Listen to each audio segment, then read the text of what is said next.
네, 안녕하십니까. 김능구의 전국진단 시작하도록 하겠습니다. 대통령들이 통합이 리더십이 필요하기 때문에 여당에 이 연찬에 잘 참석을 안 하거든요. 윤석열 대통령은 작년에도 참석하고 올해도 참석했습니다. 이날 온 국민들을 갖다가 충격을 좀 줬습니다. 윤 대통령은 이야기했습니다. 제일 중요한 게 이념이다. 철진한 이념이 아니라 나라를 제대로 끌고 갈 수 있는 철학이 이념이다. 우리는 철진한 엉터리 사기 이념에 우리가 매몰됐다. 8.15 경축사 때 뭐라고 했습니까? 공산 전체주의를 맹종하는 반국가 세력이 활개치고 있다. 1 더하기 1을 100이라고 하는 사람들이다. 이런 세력들하고는 싸울 수밖에 없다. 이런 이야기들을 갖다가 연찬회와 거정 경축사 그리고 끝난 다음에 국무회에서 연이어 쏟아내고 있습니다. 분단과 6.25 전쟁의 상처를 딛고 우리가 산업화로서 이 세계 고개를 들게 됐고 우리가 민주화를 이룬 그런 선진국가로서 이제 당당하게 세계적인 선도국가가 되기 위해서 우리가 나가야 될 때 이 이념 논쟁은 제 생각에는 누구한테도 도움이 되지 않는다고 봅니다.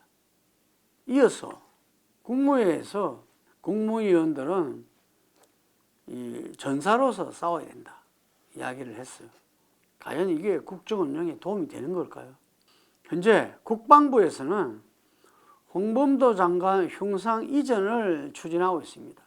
홍범도 장관 흉상 이전은 육사에서 육군사관학교에서 결정하고 실행할 문제지 우리하고는 상관없다는 이야기를 합니다. 흔히 말해서 그게 유체이탈화법이라 그러죠. 지금 보수 세력도 이건 아니다. 이 홍범도 장관이 그 봉오동 정투의 영웅이라 할 수 있죠. 그래서 국방부에도 13명의 영웅과 함께 동상이 있는 겁니다. 이 윤 대통령의 멘토라고 잘 알려진 이종창 강복회장이 엄청난 화를 냈습니다. 우리가 보수의 대명사라 이야기할 수 있는 홍준표 대구시장, 김태흠 충남지사 등도 나서서 반대하고 있습니다. 우리가 어떤 역사를 고칠 때는 거기에 대해서 분명한 어떤 이 기록이나 문건이나 이런 부분들이 드러나야 됩니다. 지금 현재 홍범도 장군이 공산주의 세력에 가담해서 독립운동가들을 갖다가 핍박했다. 자유시 참변에 가담했다 하는 기록 자체가 현재 없다는 것이 공식적인 학계 입장입니다. 그런데도 불구하고 지금 괴담 수준 차원에서 빨갱이로 오히려 우리 독립군을 갖다가 핍박했다 라고 지금 이제 공격하면서 우리 역사에 지워야 된다 라고 이야기를 하고 있는 겁니다. 그 이전에 그 철진한 이 이념 때문에 얼마나 나라가 분열되고 국론이 분열되고 얼마나 많은 피해가 있었는지 그걸 생각한다면은 이런 이야기는 함부로 이야기할 수가 없다. 고 최상병 사건 외압 의혹으로 지금 궁지에 몰리자 국명 전환용으로 추진했다. 저는 이렇게 생각하고 싶지 않습니다. 우리가 잘 아는 박정훈 전 해병대 수사단장은 이렇게 이야기합니다. 사단장 책임을 묻겠다는 자기의 수사보고서가 있고 이것을 경찰에 이첩을 국방부 장관이 사인을 했잖아요. 그걸 보류시킨 배경에는 대통령실에서 VIP 주제에 이게 대해서 1사단 수사 결과단 언급이 있었고 VIP가 격노하면서 장관과 통화한 후에 보류 질서가 있었다. 이렇게 진술서를 제출했어요. 그래서 이 모든 배경에 홍범도 장관 형상 이전이라든지 이런 부분들에 국방부나 보훈부가 아니라 용산 대통령실 더 핵심은 윤 대통령이 있는 게 아닌가라는 문제 제기가 있는 것입니다. 이것을 총선을 염두에 둔 보수적 결집 전략이라고 이야기하는 시각도 있습니다.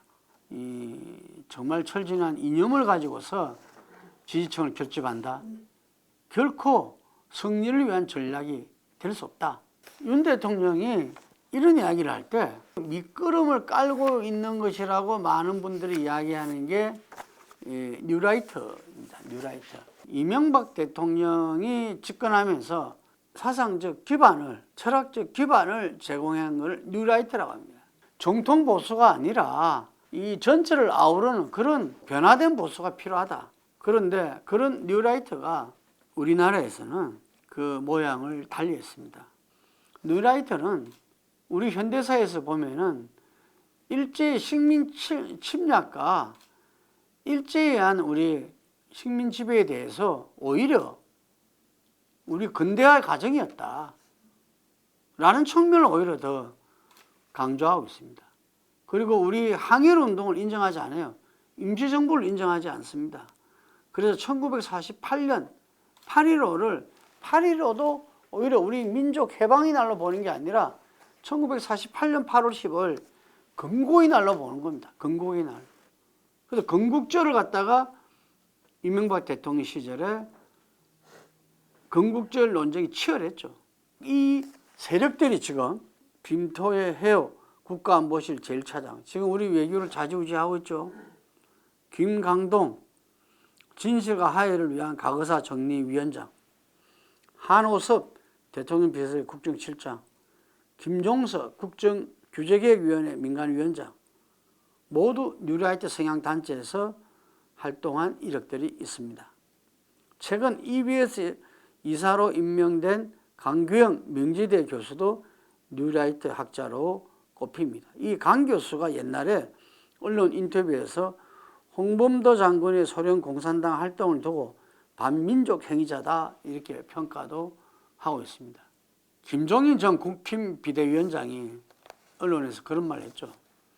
옛날 사고방식으로 하면 이념이 중요한 것 같지만 내가 사실 국민의힘 민주당 둘 다 가봤지만 두 당의 이념이 실질적으로 없다. 이념보다는 국민의 실생활이 더 중요한 것이라고 비판을 했습니다. 안철수 의원도 민생이 중요한데 참 우려스럽다라는 이야기를 했죠. 지금 당 안팎의 수도권의 위기론 속에서 이번 국힘 연찬회에서도 수도권 위기론을 어떻게 돌파해낼 것이나 그거는 간단합니다.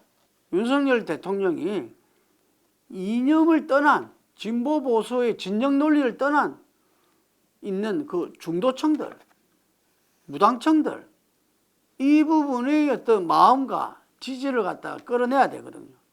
그 사람들한테는 경제와 민생이 중요하고 이념 문제는 관심도 없습니다. 지금 중도층은 물론이고 온건 보수마저도 이탈 예상이 되고 있습니다. 윤석열 대통령은 작년 3월 당선 소감에서 국민을 편가르지 말고 통합의 정치를 하라는 간절한 호소라고 본인 당선의 의미를 부여했습니다. 국민들이 제발 싸우지 말라는 게 그 싸우지 말라는 게 건전한 정책 경쟁을 싸우지 말라는 이야기는 아닐 겁니다. 오로지 진영을 위한 진영의 정치, 진영의 투쟁 그걸 하지 말라는 이야기인 거죠.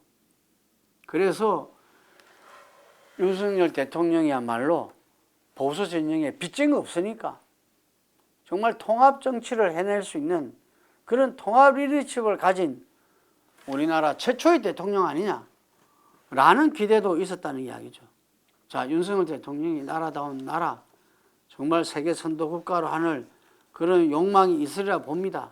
역사에 남는 대통령이 되기를 바랄 것입니다. 그러면은 수도권 승리, 이겨야 총선 승리하고 총선 승리해서 해야 그런 국정 운영을 해나갈 수 있습니다. 이제 수도권 위기 돌파는 경제와 민생입니다. 이념이 아닙니다.